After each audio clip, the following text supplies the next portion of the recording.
நாடு 78வது சுதந்திர தினத்தை கொண்டாட ஆயத்தமாக உள்ளது. நாட்டின் விடுதலை போராட்டத்தில் தமிழ்நாட்டின் பங்கு, குறிப்பாக பெண்களின் பங்களிப்பு அளப்பரியது.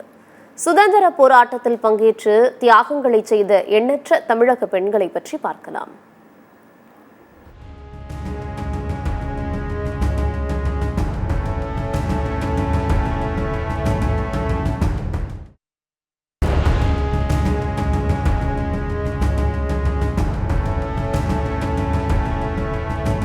வேலு நாச்சியார் தமிழகத்தில் ஆங்கிலேயரை எதிர்த்து போரிட்டு வெற்றி பெற்று இழந்த கோட்டையை மீண்டும் கைப்பற்றி சாதனை படைத்த பெண் என்றால் அனைவருக்கும் நினைவில் வருவது வேலு நாச்சியார் என்பதை மறுக்க முடியாது.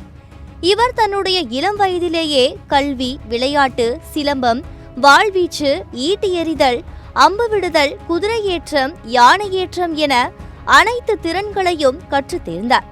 கப்பம் கட்ட மறுத்த முத்துவடுகநாதர் மீது ஆங்கிலேய படையின் உதவியுடன் படையெடுத்த நவாப் அலி காளையார் கோவிலில் இருந்த அவரை வீழ்த்தி காளையார் கோவிலை கைப்பற்றினர். இதனையடுத்து பெரும் கோபம் கொண்ட முத்துவடுகநாதரின் மனைவி வேலு நாச்சியார் மருது சகோதரர்களின் ஆலோசனையின் பேரில் தனது குழந்தையுடன் திண்டுக்கல் அருகே உள்ள விருப்பாச்சி என்ற ஊரில் சென்று தங்கினார். 8 ஆண்டுகள் தலைமறைவு வாழ்க்கை வாழ்ந்தார். பின்னர் திண்டுக்கல் நவாப் ஹைதர் அலி உதவியுடன் பெரும் படையை திரட்டிக்கொண்டு 1780 தன் படைகளை 3ஆக பிரித்து ஆங்கிலேயர்களுக்கு எதிராக மும்முனை தாக்குதல் நடத்தி வெற்றி பெற்றார். இந்தியாவில் ஆங்கிலேயரை எதிர்த்து போராடி வெற்றி பெற்ற ஒரே அரசி தமிழகத்தின் வீர பெண்மணி வேலு நாச்சியார் என்பதை வரலாறு என்றும் நினைவில் வைத்திருக்கும். கிருஷ்ணம்மாள் ஜெகநாதன். திண்டுக்கல் மாவட்டத்தை சேர்ந்த கிருஷ்ணம்மாள் ஜெகநாதன் இளமையிலேயே காந்திய கொள்கையால் பெரிதும் ஈர்க்கப்பட்டார். மகாத்மா காந்தியின் வழியிலேயே 1942 வெள்ளையனே வெளியேறு இயக்கத்தில் கலந்து கொண்டு போராடியதால் பல ஆண்டுகள் சிறையிலே கழித்தார். அதன்பின் வினோபா பாவேவின் நிலமற்றவர்களுக்கான பாத யாத்திரை போராட்டத்தில் கலந்து கொண்டு பாத யாத்திரை மேற்கொண்டார். இந்திய சுதந்திரம் பெற்ற பின் தான் திருமணம் செய்து கொள்வேன் என்றிருந்தவர் தன்னுடைய காதல் திருமணத்தை இந்தியா சுதந்திரம் பெற்ற பின் 1950 வருடத்தில் செய்து கொண்டார். திருமணத்திற்கு பின் தன் கணவனுடன் இணைந்து ஏழை மக்களின் நலன், கல்வி மற்றும் நிலமற்றவர்களின் உரிமைக்காக பெரிதும் போராடினார். என் சுந்தரம்பாள். வெள்ளையனே வெளியேறு இயக்கத்தில் பங்கேற்ற சுந்தரம்பாள் சுதந்திர போராட்டத்தில் பெரும் ஈடுபாடு கொண்டார்.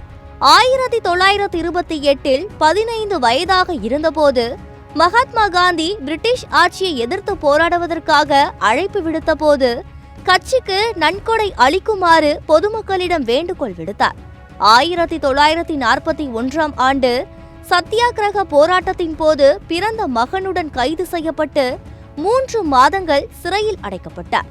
தொடர்ந்து ஆங்கிலேய ஆட்சிக்கு எதிரான போராட்டங்களில் பங்கேற்று பலமுறை சிறை சென்ற சுந்தராம்பாள் சுதந்திரத்திற்கு பிறகும் விவசாயிகளுக்காக பல போராட்டங்களிலும் ஈடுபட்டு மக்கள் சேவையில் ஈடுபட்டார். அம்புஜதம்பாள். மகாகவி பாரதியின் பாடல்களை வீதிகளில் பாடியவாறு சுதந்திர தீயை மக்களிடையே வளர்த்தவர் அம்புஜம். சென்னையின் புகழ்பெற்ற வழக்கறிஞராக திகழ்ந்த ஸ்ரீனிவாச ஐயங்கரின் மகள் அம்புஜதம்மாள்.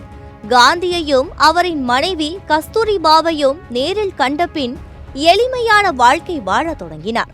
சுதந்திர போராட்டத்திலும் இள வயதிலேயே ஆர்வத்துடன் ஈடுபட ஆரம்பித்தார். இளமையில் தொடங்கிய எளிமையான வாழ்க்கையுடன் இறுதி காலம் வரை எளிய கதர் ஆடையையே உடுத்தும் வைராக்கியத்தை கொண்டு அதன்படியே வாழ்ந்தவர். தொடர்ந்து அவர்களது சேவைகளை கண்டு ஏதாவது செய்ய வேண்டும் என்ற எண்ணத்தில் அருகில் உள்ள பெண்களுடன் இணைந்து உலக போரில் ஈடுபட்ட இந்திய இராணுவத்தினருக்கு மருந்துகள், துணிகள் சேகரித்து அனுப்பும் பணியில் ஈடுபட்டார். வீதி வீதியாக சென்று கதர் ஆடைகளை விற்பனை செய்தார். காந்தியால் எனது மற்றொரு மகள் என போற்றப்பட்ட புகழுக்குரியவர் அம்புஜதம்மாள். KP ஜானகியம்மாள். மதுரையை சேர்ந்த KP ஜானகியம்மாள் சிறு வயதிலேயே நாடகத்துறைக்கு சென்றவர். அங்கிருந்து சுதந்திரத்திற்கான போராட்டத்தில் பங்கேற்க ஆரம்பித்தார். இதனால் 5 முறை வேலூர் சிறையில் அடைக்கப்பட்டார். தொடர்ந்து காங்கிரஸ் சோசியலிஸ்ட் கட்சியில் தம்மை இணைத்துக் கொண்டார். பின்னாளில் கம்யூனிஸ்ட் இயக்கமாக அவ்வியக்கத்திலேயே தொடர்ந்து இருந்தார். போராட்டத்தின் ஒரு பகுதியாக பல மேடை பேச்சுகளை பேசியுள்ளார். முக்கியமாக 2ஆம் உலகப் போரில் இந்திய வீரர்களை வலுக்கட்டாயமாக ஈடுபடுத்திய பிரிட்டிஷ் அரசாங்கத்தை எதிர்த்து போர் எதிர்ப்பு கூட்டங்களில் பேசிய ஜானகி அம்மாள், நாங்கள் அடிமைப்பட்டு கிடப்பதால் தானே எங்களை போரில் ஈடுபடுத்துகிறீர்கள் என்றார். தேசிய பாதுகாப்பு சட்டத்தின் கீழ் கைது செய்யப்பட்ட முதல் தென்னிந்திய பெண்மணி இவர்தான்.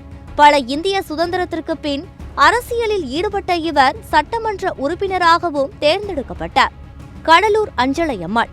கடலூர் மாவட்டத்தில் உள்ள முதுநகரை சேர்ந்த அஞ்சலையம்மாள் சிறு வயது முதல் சமூக பணிகளில் தன்னை ஈடுபடுத்திக் கொண்டு வந்த அஞ்சலையம்மாள் 1921 நடைபெற்ற ஒத்துழையாமை இயக்கத்தில் பங்கேற்றார். இதில் கலந்து கொண்டதன் மூலம் தென்னிந்தியாவில் இருந்து ஒத்துழையாமை இயக்கத்தில் பங்கேற்ற முதல் பெண்மணி என்ற சிறப்பு இவருக்கு உண்டு. தொடர்ந்து 1927ஆம் ஆண்டு நடைபெற்ற நீலன் சிலை அகற்றும் போராட்டம் என்ற போராட்டத்தில் அஞ்சலையம்மாள் பங்கேற்றார். இந்த போராட்டத்தில் தன்னுடைய 9 வயது மகள் அம்மா கண்ணுவையும் இப்போராட்டத்தில் ஈடுபடுத்தி அக்குழந்தையுடன் சிறைக்கு சென்றார். தமிழகத்தை சேர்ந்த ஆயிரக்கணக்கான பெண்கள் சுதந்திர போராட்டத்தில் ஈடுபட்டு தியாக தீபங்களாக இன்றும் ஒளிர்ந்து வருகிறார்கள். வரலாற்றின் பக்கங்களில் இருந்து மறைக்கப்பட்டாலும் பெயர் தெரியாத எண்ணற்ற தமிழ் பெண்கள் சுதந்திர களத்தில் போராடி உள்ளனர். கேப்டன் லட்சுமி, தில்லையாடி வள்ளியம்மை, ருக்மணி லட்சுமிபதி உள்ளிட்டோர் வரிசையில் சுதந்திர போராட்ட வரலாற்றில் பெயர் தெரியாமல் தியாகம் செய்த எண்ணற்ற பெண் தியாகிகளையும் என்றென்றும் நெஞ்சில் ஏந்தி போற்றுவோம்.